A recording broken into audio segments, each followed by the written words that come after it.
हाँ।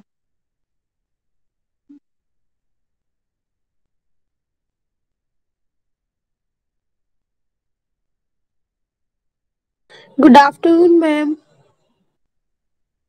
Good good afternoon afternoon ma'am. बेटा।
बस इतने ही बच्चे आए क्लास में। Good afternoon ma'am. Good afternoon बेटा।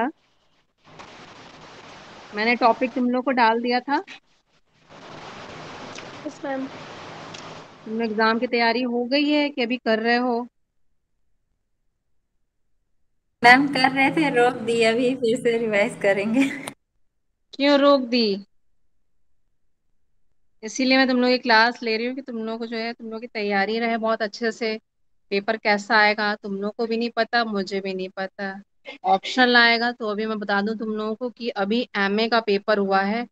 एमए सेकेंड ईयर का, और पेपर ऑप्शनल ही आया था और बहुत टफ आया था। तो तुम लोगों को सबसे प्रिपेयर रहना होगा। थ्योरी आएगी तो आपने तैयार कर लिया, लेकिन अगर ऑप्शनल आया तो आपकी तैयारी कैसी है? तैयारी कर रहे हो हिसाब से तुम लोग? क्यों मनीषा? Yes ma'am. तैयारी कर रहे हो बेटा? मैम अभी तो थ्योरी के हिसाब से कर रहे थे और ऑप्शनल में उतनी खास नहीं कर रहे थे, लेकिन अब उसके हिसाब से ऑप्शनल इसलिए जरूरी है कि थ्योरी में भी जो पॉइंट हमको इम्पोर्टेंट होते हैं, जो हमें लिखने होते हैं, वो तो आपको आने चाहिए। जैसे मैंने अभी गौथिक शैली आज डाला था कि मैं गौथिक शैली पे तुम लोगों से डिस्कस करूंगी और षडंग के ऊपर डिस्कस करूंगी। जैसे गौथिक अगर आप पढ़ रहे हैं तो गौथिक के बारे में पूरी जानकारी आप तभी दे पाएंगे जब आपको पॉइंट्स पता होंगे कि गौथिक शैली का आरंभ कैसे हुआ, गौथिक शैली क्या है, कहाँ कहाँ पे गौथिक शैली की कलाएं मिलती हैं, कौन कौन से कलाकार हैं जिन्होंने इस टेक्निक में काम किया। तो पॉइंट्स तो यही हैं आपके, यस मैम। Yes ma'am. है ना? पॉइंट्स तो यही है। तो अगर आप इसको छोड़ रहे हो तो पढ़ क्या रहे हो थ्योरी में फिर?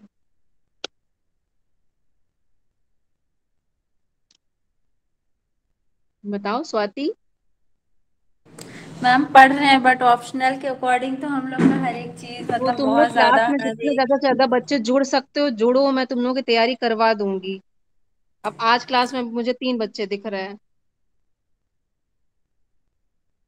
सबको बोलो कि सब क्लास में जुड़े। मैं किसी को देखो, कभी मैंने तुम लोग को डांटा नहीं किस बात के लिए, मैं कुछ नहीं कहूंगी।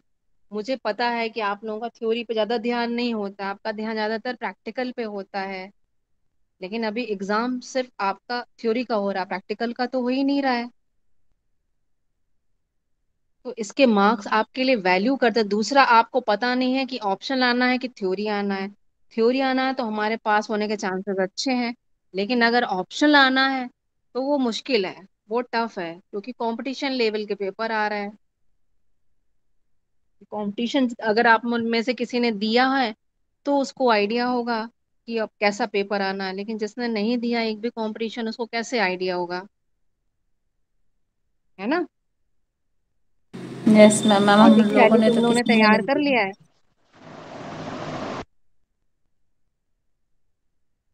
Manisha, Swati. Yes ma'am, ma'am अभी रिवाइज नहीं किया। अभी मैम वो कोई पढ़ बात रहे थे नहीं, शटल। कोई बात नहीं, चलो हम लोग इस पर डिस्कस करते हैं, थोड़ा डिस्कशन करेंगे, कुछ पॉइंट्स पूछूंगी। अगर उस पर तुमको नहीं ध्यान आ रहा है कि तुमने पढ़ा है या नहीं याद है, तो तुम लोग हेडिंग डाल के उस पॉइंट को लिखते चले जाओ। मैम क्या ठीक है। चीज रिवाइज में? आज मैंने डाला था कि तुम लोग को रिवाइज करा दूंगी मैं गॉथिक पे, ठीक है, यस मैम, और रिवाइज कर सडर्न रखा पे। है। ठीक है अभिषेक। मैम तैयार कर रखा है मैम। गुड, बहुत अच्छा है। तो गॉथिक शैली के बारे में मुझे बताओ, गॉथिक शैली स्टार्ट कब हुई, कब आरंभ हुई। मैम 1150 में मैम। ठीक है। 1150 में। गॉथिक शैली किस कला का विकसित रूप है। Romanesque ma'am. रोमनस शैली की क्या विशेषता है। मैम रोमनस शैली का है, इसने मैम ईसाई धर्म की विशेषता ली थी, और मैम रोमनस्क शैली की धार्मिकता को और परंपराओं को अपनाया था मैम इसने। और गॉथिक शैली की क्या विशेषता है। मैम गॉथिक शैली में मैम काफ़ी सारी विशेषताएं हैं मैम, इसमें मैम वास्तुकला की काफ़ी सारी विशेषताएं थी मैम। इसमें हम्म। मूर्तिकला और वास्तुकला में काफ़ी ज़्यादा मैम कंबाइंड थी मैम, ये दोनों चीज़ें मूर्तिकला हम्म। और वास्तुकला ये काफ़ी ज़्यादा कंबाइंड थे, क्योंकि मैम इनके पिलर्स जो होते थे वो पूरी तरीके से मूर्तिकला के बने हुए होते, मूर्तियों में बने होते हम्म। थे। और हम्म। मैम इसमें काफ़ी सारी चीज़ें मैम वास्तुकला में खोजी गई इस समय पर, जिससे कि मैम जो है चार पांच चीज़ें जो मेन रही थी वो मैम, पहला था रिब्ड वॉल्ट, इसमें बहुत मेन थे मैम। हेलो हाँ मैं सुन रही हूँ बेटा। मैम, रिब्ड वॉल्ट मेन थे मैम, फ्लाइंग बटरेस इसमें मेन था। और मैम इसमें स्टेन ग्लास विंडो का भी बहुत ज़्यादा यूज़ किया गया था मैम, नुकीले मेहराबों का बहुत ज़्यादा यूज़ किया गया था हम्म। मैम। ठीक ये है। विशेषताएं थी मैम इस ठीक है। समय की। गौतिक शैली में जो चित्र बनाए गए या जो मूर्तियां बनाई गई जी मैम। या जो म्यूरल बनाए गए, उनके विषय क्या थे। मैम गौथिक शैली में विषय हम्म। बता रहे मैम, एक सेकंड मैम। ईसाई परंपराओं को उसमें दिखाया गया था मैम। ईसाई परंपरा क्या। मैम ईसाई परंपराओं के ऊपर मैम बनाया गया था मैम, धार्मिकता, ईसाई ईसाई धार्मिकता परंपरा के ऊपर। नहीं, ईसा मसीह के जीवन मैम से संबंधित हाँ चित्र मैम, थे। ईसा मसीह के ईसा जीवन, वही मसीह का मैम ईसाई जन्म, धार्मिक। उनका बाल जीवन, उनकी जी माता मरियम, ईसा का सूली पे चढ़ाया जाना, जी मैम, यही सब मैम है दिखाया ना, गया ये था टॉपिक पढ़े हैं। मैम। और ईसा यस मसीह के मैम। सभी संत, देवदूत, ये पढ़ा है ना। जी स्वर्ग का यस दृश्य। मैम। मैम, ये अभी मैम पढ़ा नहीं था मैम, ये वाला। कोई बात नहीं, कोई बात नहीं बेटा, इसीलिए मैं तुम लोग को ध्यान दिला रही हूँ। ये पॉइंट पकड़ो कि विषय क्या थे, मेन विषय क्या था। ईसा मसीह, मैंने तुम लोग को शुरू से बताया था कि पश्चिम की कला में जितना भी विषय हमको मिलता है, किसी कलाकार ने काम किया हो, अ, जी, चाहे उसने वहां पे चर्च में काम किया हो, चाहे पर्सनली काम किया हो, उसने ईसा मसीह के जीवन से रिलेटेड ही चित्र बनाए हैं। ठीक रहना है। क्योंकि उस समय कलाकार स्वतंत्र नहीं था, रीजन ये था। अगर वो हम्म चर्च में बना रहा है तो उसको ईसा मसीह से जीवन से संबंधित चित्र ही बनाने हैं। लेकिन यदि हम्म वो अगर पर्सनली बना रहा है तो भी वो ईसा मसीह के जीवन से संबंधित चित्र ही बनाता था, क्योंकि वो स्वतंत्र नहीं था अपनी भावनाओं को प्रदर्शित करने के लिए। ठीक है। जी मैम। गॉथिक शैली में ही पुस्तक चित्रण बहुत ज्यादा प्रचलित रहा। पुस्तक चित्र। ये तुम लोगों ने पढ़ा होगा, मैंने लिखाया है। जी मैम। ठीक है। कांच की कला बहुत ज्यादा प्रचलित रही, जिसको हम्म हम मणिकुट्टिम के नाम से जानते बड़ी हैं। पुस्तक। मैम स्टेन्ड ग्लास वही होता है कि मैम अलग होता है? स्टेन ग्लास वो नहीं होता है। हम इसको रंगीन कांच बोलते हैं क्या? रंगीन कांच की खिड़कियां भी कहा गया, क्योंकि शुरुआत उसकी हुई रंगी, पहले इन लोगों ने कलर्ड पत्थर चिपका करके खिड़कियां बनाना शुरू किया। तो जो हम्म वैक्स आता है कांच पे चिपका कर, वैक्स लगा करके इन्होंने उस पे कलर्ड स्टोन लगा करके पहले वो लगाना शुरू किया। बट ज्यादा ड्यूरेबल नहीं था, वो चल नहीं पाया। जहां पे गर्म पड़ती थी, जहां धूप पड़ती थी, वैक्स जो है स्टोन को छोड़ देता था, तो वह सारे स्टोन गिरने लगते थे। फिर इन्होंने क्या किया कि कांच के ऊपर ही रंगीन कांच ले करके चित्र बनाना शुरू करा। तो वो इनका काम ज्यादा सक्सेस रहा। जैसे मोज़ैक का वर्क नहीं होता है, तुमने मोज़ैक वर्क देखा होगा, या टाइल्स में यस तुम लोगों मैम। ने देखा टाइल्स, छोटे टाइल्स लेकर के, जैसे मनोज सर ने काम कराया है पीछे, यस टाइल्स को मैम। तोड़वा करके उन्होंने ईसा मसीह के चित्र बनवाया है। उसी तरह ठीक कांच के ऊपर रंगीन कांच चिपका करके चित्र बनाना शुरू कर दिया उन्होंने। तो वो सारे जो चित्र थे खिड़कियों पर, वो ईसा मसीह के जीवन से ही संबंधित थे। ठीक है। जी मैम। और मैम पुस्तक इसमें मैम जो चित्रण जो कलाकार, गौथिक मैम कला उनके में, बारे में बता दीजिए। हाँ, पुस्तक चित्रण करने कलाकारों के वाले जो बारे में। गौथिक कलाकार थे उनका नाम बताओ। आंद्रे ब्यूनेव्यू, ब्यूनेव्यू मैंने तुम लोग को लिखाया है, देख लो। ठीक है। एक था लिम्बर्ग परिवार, जिसमें नाम है ज्या फुके का, वो बहुत महत्वपूर्ण चित्रकार था पुस्तक चित्रण का, जिसने अपने चित्रों में प्रकृति का अध्ययन किया, नेचर का अध्ययन किया है। मैम एक बार दोबारा बोल दीजिए। लेम्बन। आंद्रे ब्यूनेव्यू। किसने कहा, दोबारा बोल दीजिए, कोमल? नहीं मैम, उपासना। उपासना बेटा, नोट्स अगर तुम्हारे पास हैं तो पुस्तक चित्रण हेडिंग डलवा के, मैंने ये लिखवाया है, खोलो, ओपन करो रजिस्टर अपना। और जो पार्ट तुम्हारे पास नहीं है मुझे बोलो, मैं तुम्हें भेजती हूँ। बस मैं तुम लोग को रिवीजन करा रही हूँ, आप उसके नीचे अंडरलाइन करते जाइए, ताकि जब आपसे क्वेश्चन आए, अगर ऑप्शन आता है, तो पुस्तक चित्रण के कलाकार कौन से थे गौथिक में, या गौथिक शैली में फ्रांस में काम करने वाले कलाकार कौन से थे, या इटली में काम करने वाले कलाकार कौन से थे, इंग्लैंड में काम करने वाले कलाकार कौन से थे, उनकी कैटेगरी बनानी है। ठीक है। तो जो पार्ट आपके पास थ्योरी का नहीं है, मैंने पहले भी कहा था, जो पार्ट नहीं है मुझे बोलो, मैं वो भेज दूंगी। बस तुम अंडरलाइन करो, ये ध्यान रखो कि हमें सारे पॉइंट्स दिमाग में रखने हैं। हम सारे पॉइंट्स को याद कभी नहीं कर सकते। जैसे अभिषेक ने कहा कि मैम ईयर नहीं याद होते हैं, बहुत सारे ईयर हैं सभी आर्टिस्ट के, तो हम उनको बार बार रिवीजन करके दिमाग में रख सकते हैं, उनको रट नहीं सकते हैं। तो उनको अंडरलाइन कर लीजिए रेड पेन से, और जितनी बार आपकी नजर पड़ती है, आप देखेंगे जब, तो उन अंडरलाइन पे आपका दिमाग जाएगा और आप उतनी बार उसको पढ़ेंगे, तो आप उसको भूल नहीं पाएंगे। ठीक है। आंद्रे ब्यूनेव्यू है, लिम्बर्ग परिवार में ज्या फूके हैं, ज्या फूके।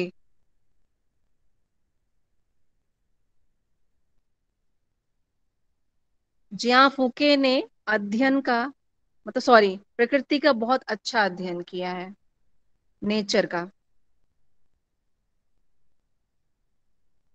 फिर उसके बाद है द लिम्बर्ग, द लिम्बर्ग। उपासना,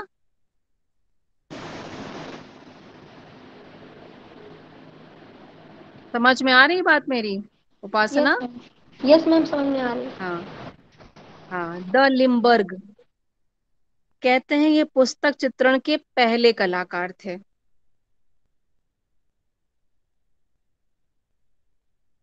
पुस्तक चित्रण के पहले कलाकार।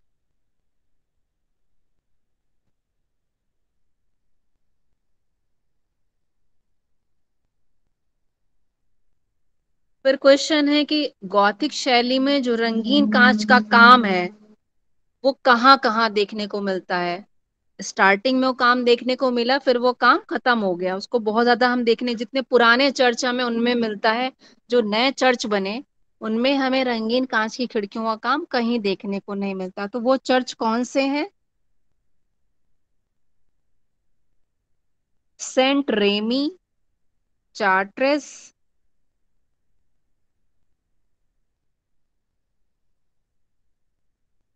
सेंट रेमी, चार्ट्रेस, बूर्जेज,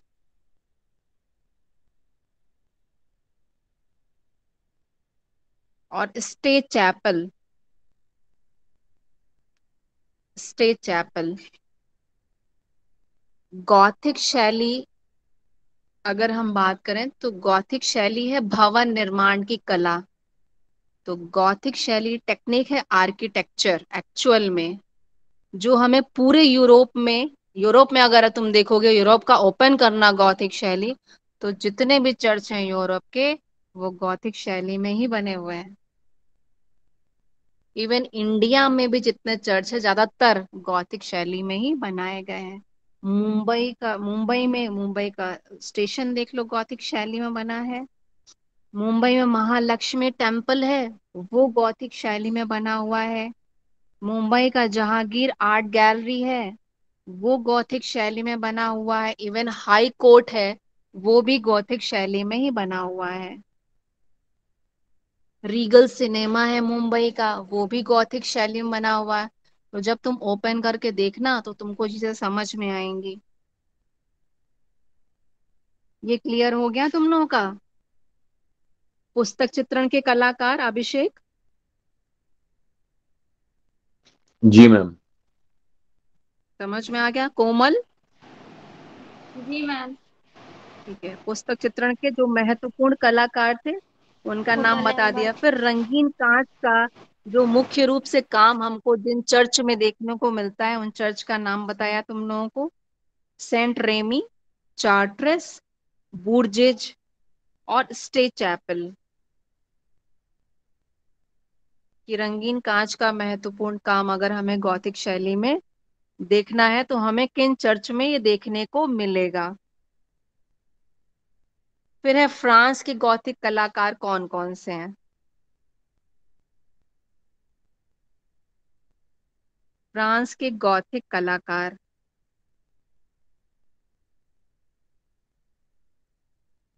बताओ, कोई बताएगा?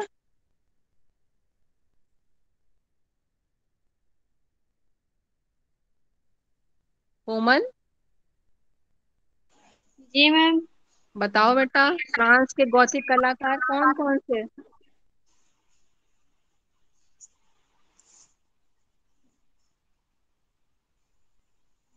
फ्रांस के गॉथिक कलाकारों में नाम है जियान प्यूसिल। लिख लो, जिसके पास नहीं है लिख लो। जियान प्यूसिल, JEANPUCELLE,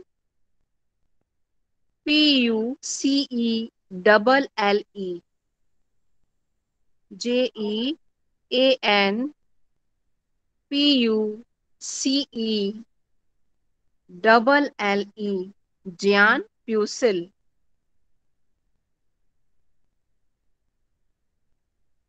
18 लैगलियर, 18 लैगलियर, ETIENNE। मैं बोल रही हूँ, किसी को लिखना तो मैं बोलूं, नहीं तो नहीं बोलूं स्पेलिंग। कोई लिख मैम रहा है? मैम लिख ये रहे हैं, है। मैम लिख रहे हैं। ठीक मैम है लिख बेटा, रहे हैं। ठीक है। ETIENNE,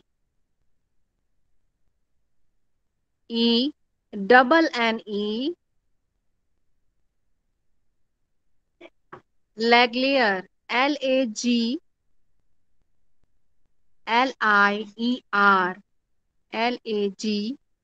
LAGLIER।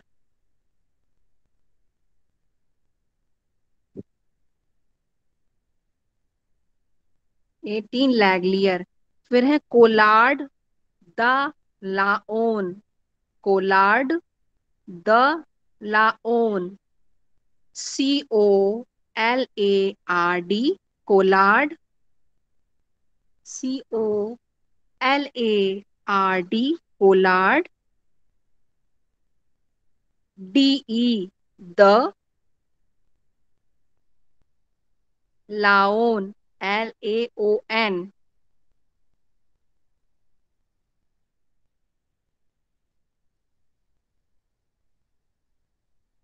फिर है Nicolas Froment, Nicolas Froment, NICOLAS,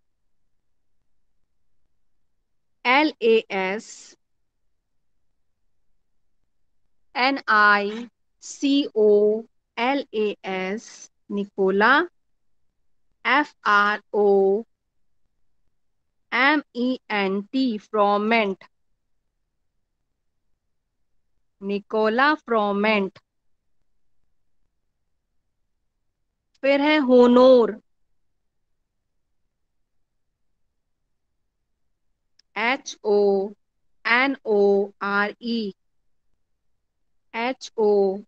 HONORE।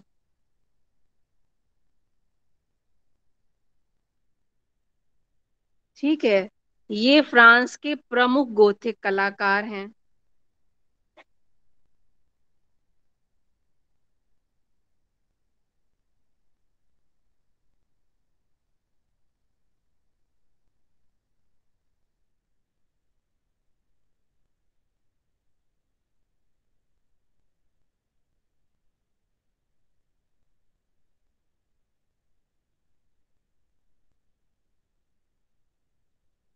इसके अलावा ये तुम लोगों ने ये पॉइंट पढ़ा है कि गॉथिक शैली के जो चर्च हैं या गॉथिक शैली में जो काम हुआ है वो किन किन स्थानों पर है सबसे ज्यादा?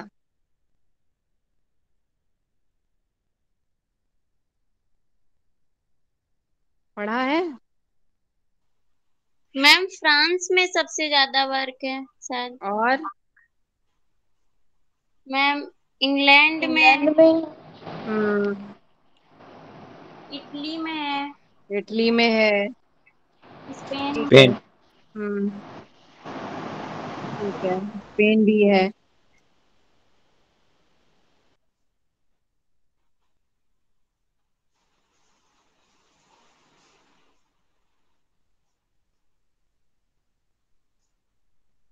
स्पेन में कौन किस स्थान पर? स्पेन में किस स्थान पर? बरगोस, बार्सिलोना, मैलोस्का, एरागन। कोसाई। ठीक है।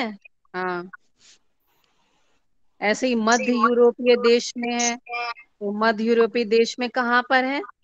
जर्मनी में कोलोन, ऑस्ट्रिया में वियना, चेकोस्लाविया में प्राग, बोहीमिया, बवेरिया, पोलैंड। ये पढ़ने में आया तुम लोगों की नहीं आया? ये पढ़ा है कि नहीं, किसी ने बताओ। यस मैम, ऑस्ट्रिया में वियना पढ़ा है मैम। हाँ। चेकोस्लोवाकिया, बोहेमिया हम पढ़ा। हम्म। और इटली में, इटली के कलाकार तो बहुत ही फेमस हैं। इटली में यस मैम, हम Giovanni Cimabue. Hmm Cimabue, Giotto, Andreas केना, Giotto. Yes Duccio, ma'am, Duccio. Duccio, yes Simone Martini. ठीक है, मैम, बहुत सारे हैं मैम। बहुत सारे हैं। तो बहुत सारे नहीं, मैंने चार ही तुम लोगों को लिखा है, ज्यादा नहीं लिखा है। तुम लोग को लिखाया है सिमाबुए, जियोत्तो, और दुचियो। साइमोन मार्टिनी है, और दुचियो है ना? हम्म। चार लिखवाए जी। हैं। जी सिमाबुआ की डेट ऑफ बर्थ बताओ। मैम, शिमाबुए की मैम 1240 हम्म फिर से 1302। हम्म सिमाबुए के बारे में बताओ कुछ।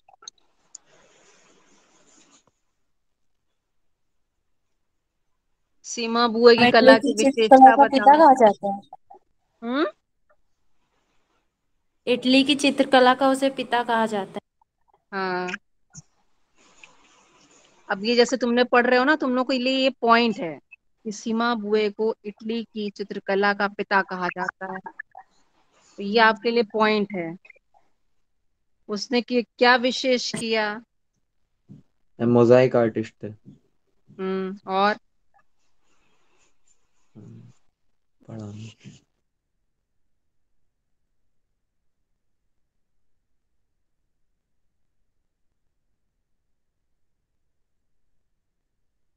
सिमाबुए ने पीसा के उपासना गृह में सेंट जॉन का विशाल मणिकुट्टिम चित्र बनाया। सेंट जॉन कौन थे? सेंट जॉन ईसा मसीह के प्रमुख संतों में से एक थे।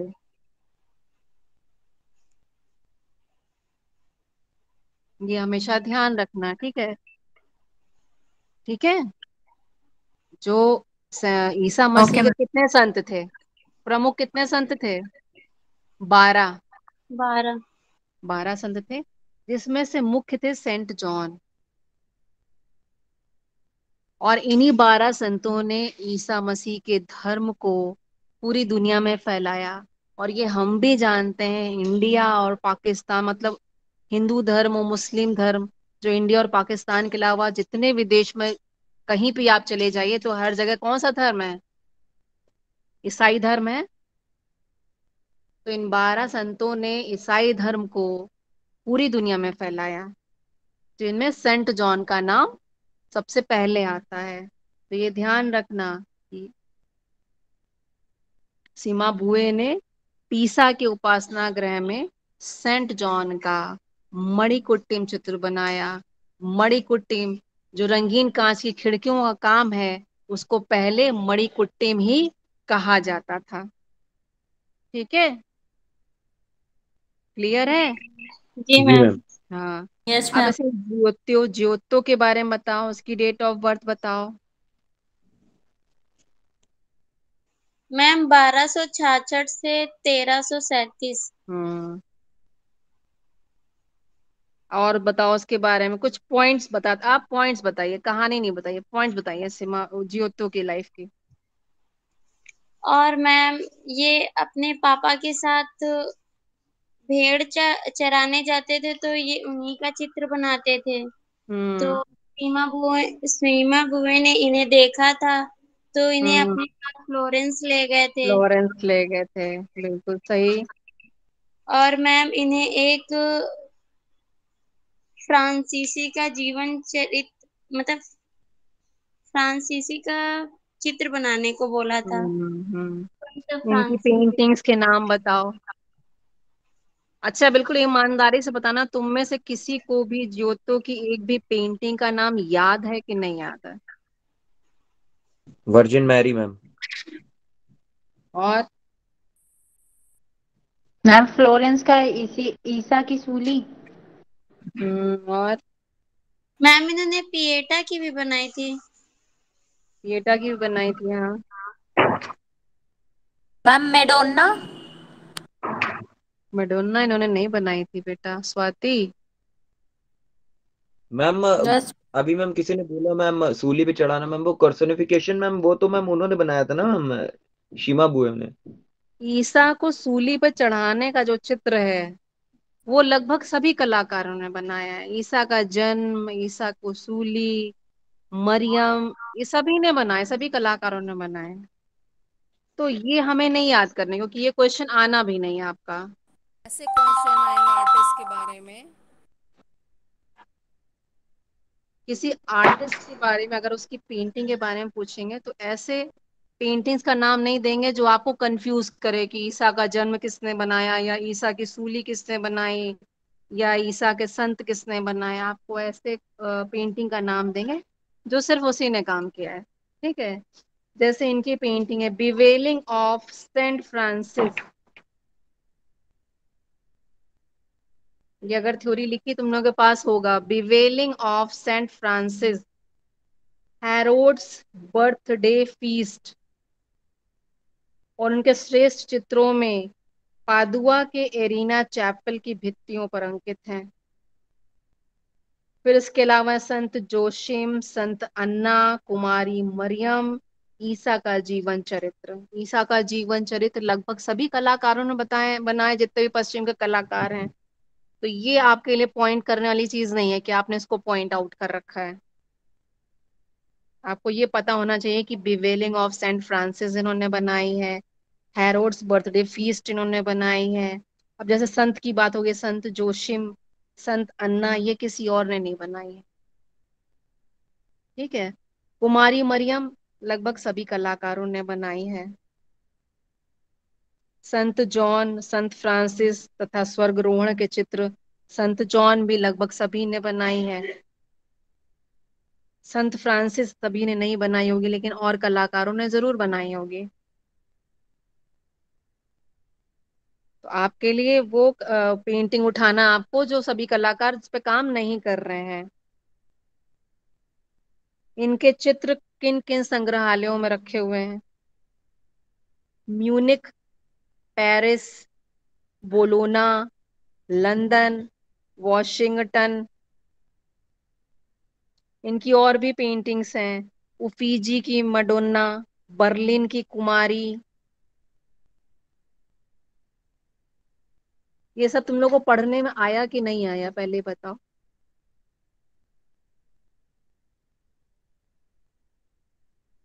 लंदन की नेशनल गैलरी में उनका प्रसिद्ध चित्र है कुमारी का सिंहावलोकन, जो भी तुमने अभिषेक बताया, कोरोनेशन जी of ma'am. The queen. Hmm. ये लंदन की नेशनल गैलरी में है, संरक्षित है। तो अब आपके लिए ये पॉइंट है। मैम फिर से वाली पेंटिंग का नाम बताइए, लंदन की जो गैलरी। कुमारी का सिंहावलोकन, इंग्लिश में coronation of the virgin. Ma'am वो तो आंद्रिया आर्केना में था।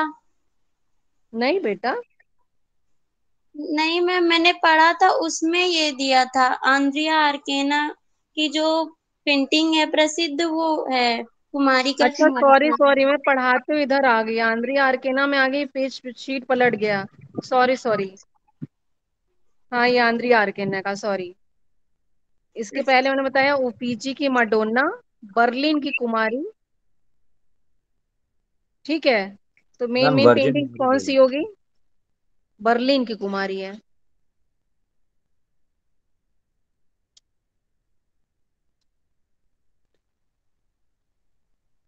इसकी पेंटिंग की क्वालिटी क्या थी, तो क्या विशेषता थी? जियोतो की पेंटिंग में विशेषता क्या थी, क्या विशेष था?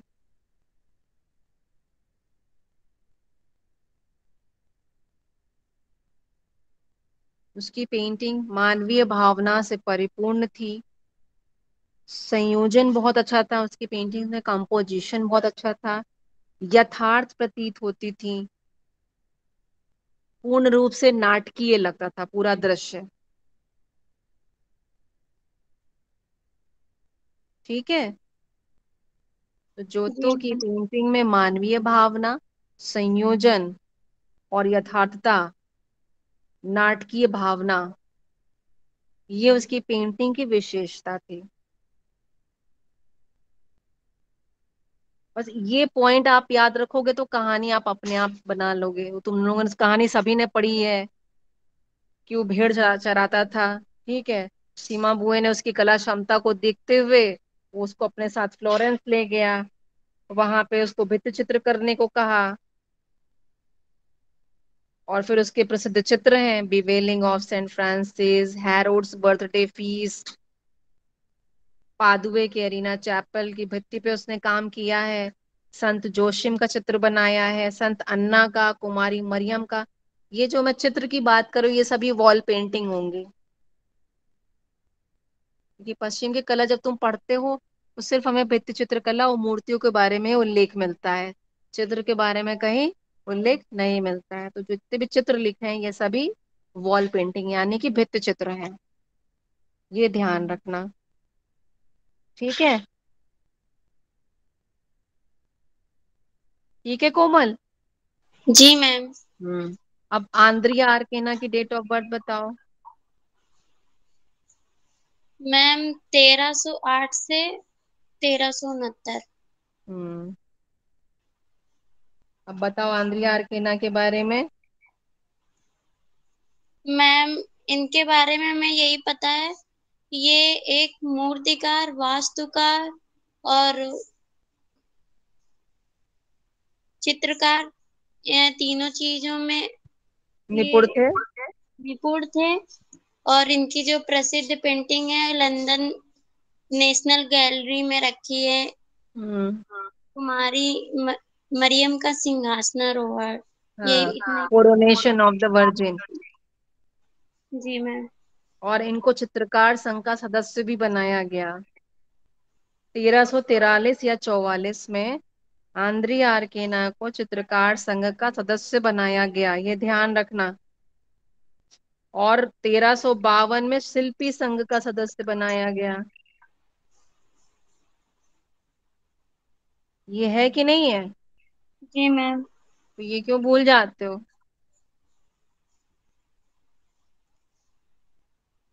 पॉइंट को रेड पेन से अंडरलाइन करो, उसको बार बार रिपीट करो, ठीक है। जी मैम। इन्हें 1343-44 में चित्रकार संघ का सदस्य बनाया गया। फिर 1352 में शिल्पी संघ का सदस्य बनाया गया। और इनकी सबसे फेमस पेंटिंग लंदन की नेशनल गैलरी में है, जिसका नाम है कुमारी का सिंहावलोकन, कोरोनेशन ऑफ द वर्जिन, ठीक है। जी मैम।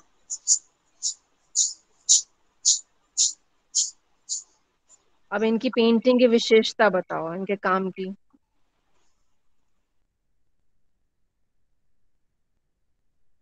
बताओ अभिषेक, चले गए क्या क्लास छोड़ के? मैम है मैम। बताओ बेटा। मैम पढ़ा नहीं मैम इनके बारे में। अच्छा।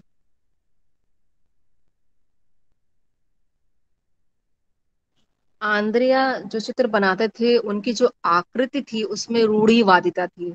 रूढ़िवादिता मतलब नियम, जो नियम होते हैं, जो परंपरा होती है, उसी के अनुसार उन्होंने चित्र बनाया है। उस परंपरा को छोड़ा नहीं है, तो उनकी चित्रों में रूढ़िवादिता दिखाई देती है। दूसरी चीज, इन्होंने जियोतो की कला शैली को आगे बढ़ाया और आध्यात्मिक भावना को और ज्यादा जोर दिया। ईसा मसीह के बारे में जो विचार है, हम उसी पर बने रहें, उसी भावना को बनाए रखें और उसी अनुधार्मिक अनुभूति के साथ ही चित्रण करें, ठीक है। फिर है दुचियो। दुचियो की डेट ऑफ बर्थ बताओ। मैम लेट 1200 से लेकर के मैम 1319। अब बताओ दुचियो के बारे में बताओ। मैम दुचियो मैम एक इटालियन आर्टिस्ट है मैम। और इनका मैम स्पेशलाइजेशन पेंटिंग का था। Hmm. Ma'am Madonna and the child की भी पेंटिंग बनाई मैम। काफ़ी सारी ऐसी पेंटिंग बनाई। Madonna and the child painting बनाई। The calling of hmm. Ma'am pronunciate नहीं कर पा रहे मैम वो एक। अच्छा, तुम बताओ कोमल। मैम ये सिएना के प्रथम कलाकार थे। और हाँ, सिएना की चित्रकला का पिता कहा जाता है इन्हें, दुचियो को। पिता कहा जाता था। और ये साइमन मार्टिनी के टीचर थे। हम्म। और मैम इन्होंने मेडोना की गोद में शिशु ईसा का चित्र बनाया था। हम्म। फ्लोरेंस के सा मारिया नोवेला के एक चर्च में उन्होंने मैडोना का बहुत विशाल चित्र अंकित किया था। जी मैम। हम्म। और सिएना के उपासना गृह में भी उन्होंने ये चित्र अंकित किया है, जिसमें मैडोना शिशु ईशा को गोद में लिए हुए अंकित हैं। चारों ओर बहुत सारे संत खड़े हैं और देवदूत एकत्रित हैं।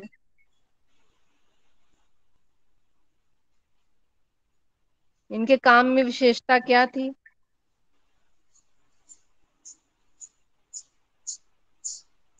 देखो, किसी भी कलाकार के बारे में अब जानते हैं हम, तो तीन चीजें बस वैल्यू करती हैं: उसकी डेट ऑफ बर्थ, उसकी मृत्यु की डेट, उस कलाकार का काम और उसके काम की क्वालिटी, मतलब क्या विशेषता थी उस कलाकार में कि हम उसको आज जानते हैं,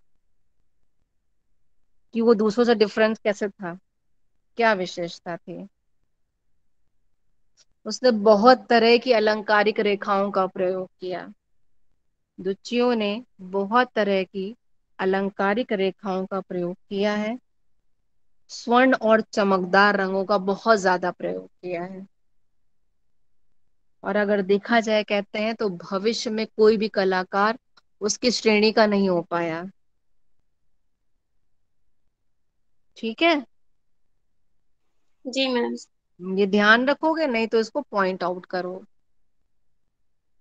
विदुषियों ने रेखाओं का पर बहुत प्रयोग किया है, अलंकारिक प्रभाव प्रस्तुत किया है, स्वर्ण और चमकदार रंगों का बहुत ज्यादा प्रयोग किया है, और भविष्य में कोई भी कलाकार उसके बराबर का कार्य नहीं कर सका।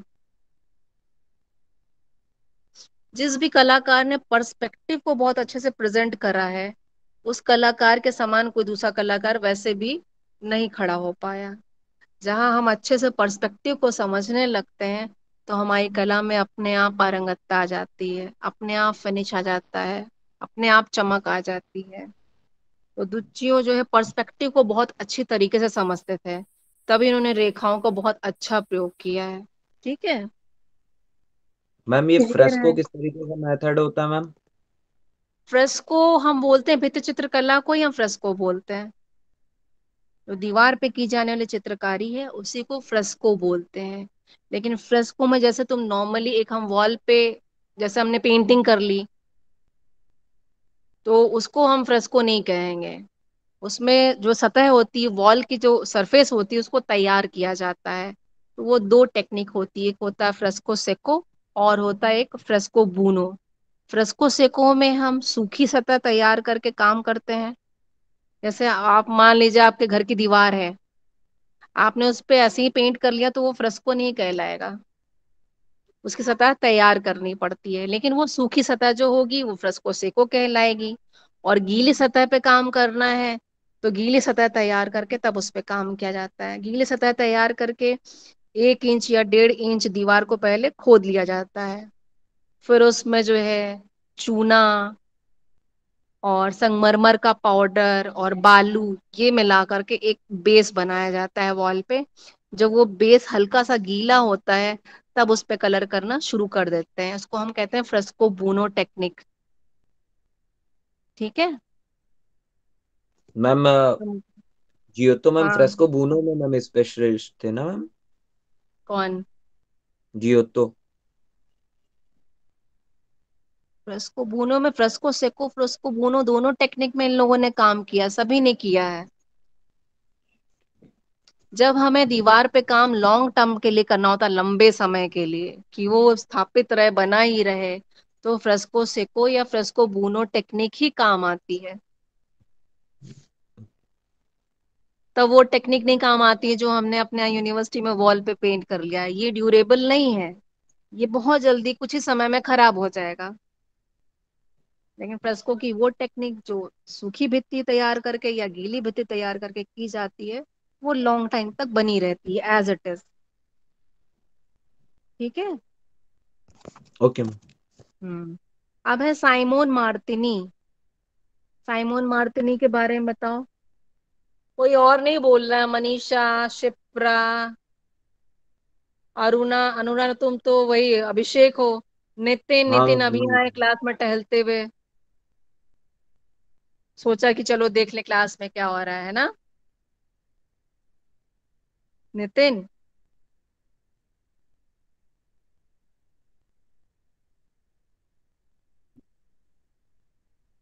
अरुणा, अरुणा तो अभिषेक है। हाँ मैम। मनीषा, हाँ मैम। आकृति,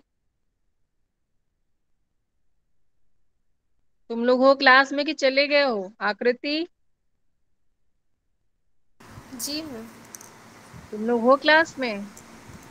जी मैम। तो बोला करो बेटा। भाई डिस्कस नहीं करोगे तो मेरे क्लास लेने का क्या मतलब हुआ, तुम ये बताओ।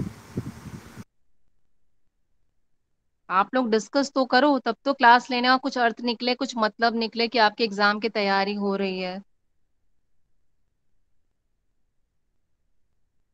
ठीक है। साइमोन के बारे में बताओ, साइमोन मार्टिनी।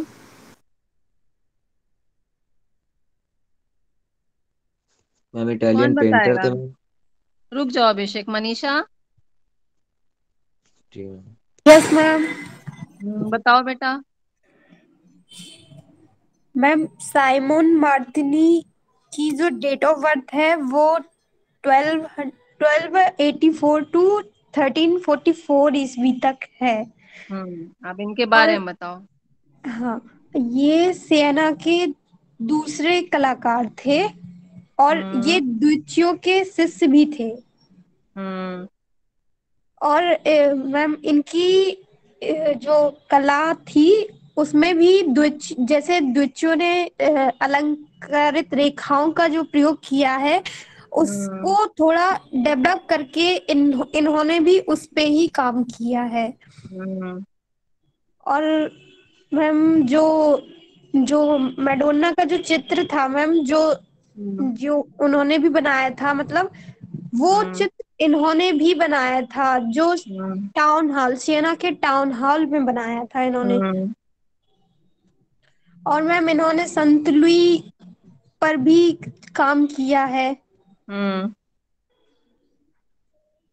और इनको मैम कैसे बताएं, मतलब इन्होंने भी उसी तरह काम किया है और इनकी भी कई सारी पेंटिंग्स हैं। मैम इनके बारे में ज्यादा नहीं पढ़ा, आपने ज्यादा इनके बारे नहीं में दिया नहीं हुआ है, हाँ ठीक है, ज्यादा बहुत ज्यादा एक्सप्लेनेशन नहीं है, ना कोई ऐसी पेंटिंग है जिसको याद रखा जाए, क्योंकि यस। मोस्टली काम इनका कॉमन है। बस एक है 1320 में सिएना टाउन हॉल के लिए घुड़सवार का व्यक्ति चित्र इन्होंने अंकित किया। ठीक है, इतना मैम याद तेरह रखने सौ वाला बीस पॉइंट है। में हाँ 1328 लिखा है, शायद 1328 है। 28 है मैम। हाँ 1328 में सिएना टाउन हॉल के लिए घुड़सवार का व्यक्ति चित्र इन्होंने अंकित किया। ठीक है, पृष्ठभूमि में सैनिक तंबुओं का चित्र है, एक ये पॉइंट है। गॉथिक प्रवृत्ति संत लुई के चित्र में स्पष्ट है, तो संत लुई के बारे में हो सकता है किसी और चित्रकार ने भी बनाया हो, पेंटिंग बनाई हो, तो ये विशेषता नहीं रखता है। और रेखात्मक लय की दृष्टि से रेखा का इन्होंने विकास किया, ये एक पॉइंट है। वैसे ज्यादा कुछ और है नहीं। Yes ma'am. ठीक है, तो ये गॉथिक पे आज जैसे जितना पॉइंट बताइए तुम लोगों ने लिख लिया, लिख यस लिया है मैम। सब में, हाँ ठीक है। और जब ये सारा डिस्कशन सब हो जाएगा तो एक बार फिर डिस्कस करेंगे। आज षडांग का नहीं हो पाया, कल षडंग और रोमनस शैली पे हम लोग डिस्कस कर लेंगे, ठीक है। या ओके टाइम मैम। लगा तो पहले षडंग पे करेंगे डिस्कशन, फिर उसके बाद अगले टर्न में रोमनस पे कर लेंगे। तो जितना भी आज डिस्कस हुआ, जितने पॉइंट है, सबको अपनी थ्योरी की कॉपी में पॉइंट आउट करो, अलग से नहीं लिखो। जब आप पढ़ते हो तब आपकी उसकी उस पे नजर बार बार पड़ती रहनी चाहिए, आपको ध्यान में रहना चाहिए। ठीक है। मैम इंग्लैंड के कुछ कलाकारों के नाम मैम भेज दीजिएगा मैम ग्रुप में। अच्छा ठीक है, हम भेज गॉथिक। देंगे। ठीक है। ठीक। ठीक है, चलो अब लॉक आउट कर दो तुम लोग। हैव अ नाइस डे बेटा।